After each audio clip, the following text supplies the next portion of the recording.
رمضان ہے رحمان کی رحمت کا مہینہ، رمضان ہے قرآن کے اترنے کا مہینہ، مرحبا رمضان مرحبا۔ اعوذ باللہ من الشیطان الرجیم،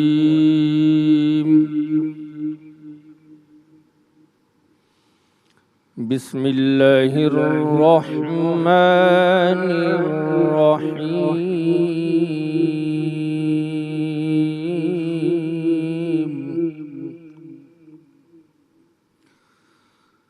ذالک الذی يبشر اللہ عباده الذین آمنوا وعملوا الصالحات،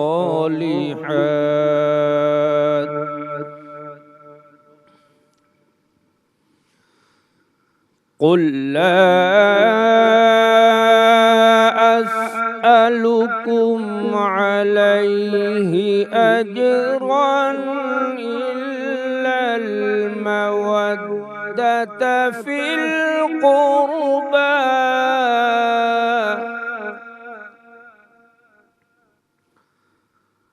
ومن يقترف حسنة نزد له فيها حسنا،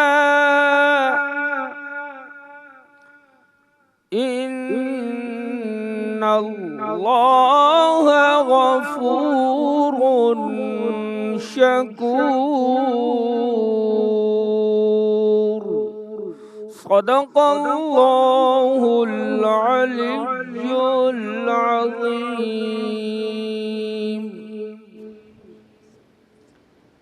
شروع اللہ کے نام سے جو بڑا مہربان اور نہایت رحم کرنے والا ہے۔ یہی وہ انعام ہے جس کی اللہ اپنے بندوں کو جو ایمان لاتے اور عمل نیک کرتے ہیں بشارت دیتا۔ کہہ دو کہ میں اس کا تم سے صلہ نہیں مانگتا، مگر تم کو قرابت کی محبت تو چاہیے، اور جو کوئی نیکی کرے گا ہم اس کے لیے اس میں ثواب بڑھائیں گے، بے شک اللہ بخشنے والا قدردان ہے۔ صدق اللہ العلی العظیم۔ السلام علیکم ناظرین، سچ ٹی وی کی مرحبا سحری ٹرانسمیشن میں میں ہوں آپ کا میزبان سید عمران مہدی۔ آج انشاءاللہ ہم اپنا 10واں روزہ اختیار کریں گے۔ رمضان المبارک کا پہلا عشرہ تمام ہونے جا رہا ہے۔ بالیقین کہ یہ وقت بہت تیزی سے گزر گیا، عشرہ رحمت، اور اب ہم عشرہ مغفرت کی جانب بڑھ رہے ہیں۔ خداوند متعال سے دعا ہے کہ اس عشرے میں ہم نے جو کچھ بھی عبادات انجام دیں اسے اپنی بارگاہ میں شرف قبولیت عطا فرمائے اور ہم پر اپنی رحمتوں اور برکتوں کا نزول فرمائے۔ کل ہم نے اپنی نشست میں سیرت جناب خدیجۃ الکبریٰ سلام اللہ علیہا کے کچھ گوشوں کے حوالے سے بات کی تھی۔ آج ہم اسی موضوع کو آگے بڑھائیں گے۔ آج کی جدید دنیا میں خواتین کی آزادی کا بڑا چرچا ہے۔ وہ لوگ کہ جو ہیومنزم اور سوشلزم اور فریڈم کا نعرہ لگاتے ہیں، وہ ساتھ ساتھ یہ نعرہ بھی لگاتے ہیں کہ عورت کو اس کے حقوق ملنے چاہیے، اور اس کے اوپر بہت بحث کی جاتی ہے کہ عورت کو مرد کے برابر درجہ دیا جائے۔ حالانکہ یہ وہی ممالک ہیں کہ جہاں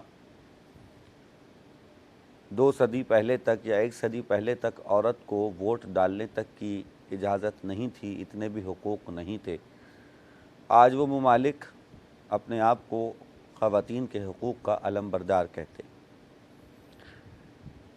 ہم دیکھتے ہیں کہ خواتین نے اپنی صلاحیتوں کی بنا پر بہت سارے اہم عہدوں پر اپنی ذمہ داریوں کو نبھایا ہے، اور واقعاً اس میں کوئی قباحت نہیں، اسلام نے اس کی اجازت دی ہے۔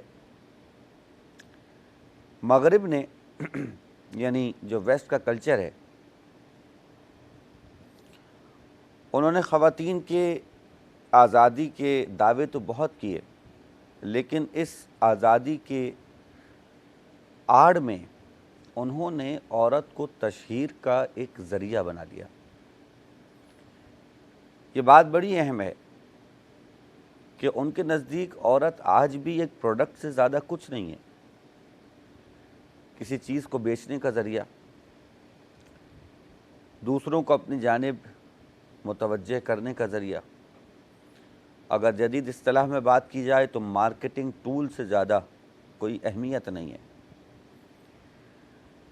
بظاہر نعرہ ہے عورت کے احترام کا، لیکن یہ عورت کی تذلیل ہے کہ جب محض جسمانی ساخت کی بنیاد پر اسے استعمال کیا جائے، اسے مارکیٹنگ کے لیے اور سیلز کے لیے استعمال کیا جائے، اور اس سے زیادہ کچھ نہیں، جبکہ اسلام ہمیں عورت کے عزت اور احترام کا درس دیتا ہے، ان کے حقوق کے ساتھ ساتھ ان کے فرائض اور ان کے احترام کی بات کرتا ہے۔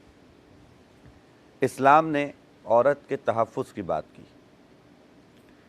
اسلام نے عورت کو بیٹی، زوجہ اور ماں قرار دیا۔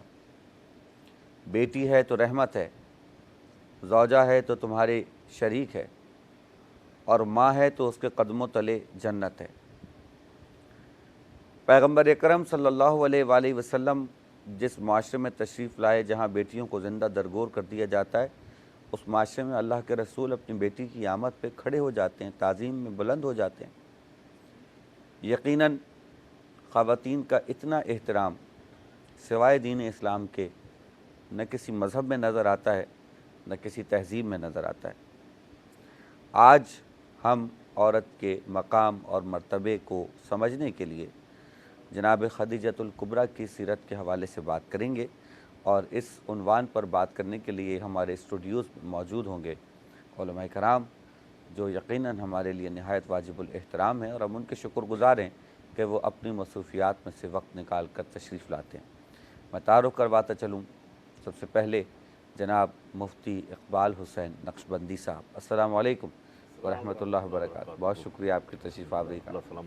ان کے ساتھ ہی تشریف فرما اور موجود ہوں گے حجت الاسلام والمسلمین جناب مولانا حسین مسعودی صاحب، اور میں شکر گزار ہوں قاری فیصل محمود وڑائی صاحب کا۔ السلام علیکم ورحمۃ اللہ وبرکاتہ۔ بہت بہت شکریہ، آپ کی خوبصورت آواز سے اور تلاوت سے ہمارے پروگرام کا آغاز ہوتا ہے۔ ساتھ ہی ساتھ ہمارا ایک سیگمنٹ جو ظاہر ہے کہ خاص و عام میں مشہور ہے، اس کو بڑا پسند کیا جاتا ہے، اور وہ ہے مزیدار پکوان، جہاں پہ شیف سبین ہوتی ہیں اور وہ روزانہ مختلف مزیدار قسم کی ریسیپیز بناتی ہیں اور شیئر کرتی ہیں، اور اس کو خواتین میں بڑا پسند کیا جا رہا ہے۔ ساتھ ہی ساتھ ہمارا ایک اور سیگمنٹ جو بہت مقبول سیگمنٹ ہے، پورے پاکستان میں پسند کیا جا رہا ہے، پوری دنیا میں پسند کیا جا رہا ہے، اور لوگ آ رہے ہیں اور اس مقابلے میں شریک ہو رہے ہیں، وہ ہے کون بنے گا سچ کی آواز۔ یہ نعتیہ ایک مقابلہ ہے جس میں بچے بچیاں آتے ہیں اور نعت رسول مقبول صلی اللہ علیہ وآلہ وسلم پیش کرتے ہیں۔ یہ نشریات آپ تک پہنچانے کے لیے ہمارے ساتھ تعاون کیا ہے کمانڈر بلڈرز اینڈ ڈیولپرز نے، اسی کے ساتھ کراچی ذائقہ حلیم نے۔ نعتیہ مقابلے میں شرکاء کے لیے گفٹ ہیمپرز ہوتے ہیں دمتھل سویٹس اینڈ نمکو کی جانب سے، معروف سویٹس اینڈ بیکرز کی جانب سے، ملکہ مسالہ جات کی جانب سے۔ اس کے ساتھ ہی ساتھ ہمیں تعاون حاصل ہے ٹینک بنانے والوں کا، جن کا پیغام ہے بناؤ بہتر مستقبل روزانہ۔ اسی طرح آلپرز بنانے والوں کا تعاون ہمیں حاصل ہے، ہم آپ سب کے لیے دعا گوئیں، پروردگار آپ کی عبادت کو اپنی بارگاہ میں شرف قبولیت عطا فرمائے۔ میں آغاز کر رہا ہوں اپنے پہلے سیگمنٹ کا، جس کا نام ہے علم و عمل، اور اس سیگمنٹ میں علماء کرام کی گفتگو ہوتی ہے۔ موضوع آپ نے سماعت فرمایا جناب خدیجۃ الکبریٰ۔ کل ہم نے ابتدائی یعنی پہلے حصے میں بات کی تھی، آج میں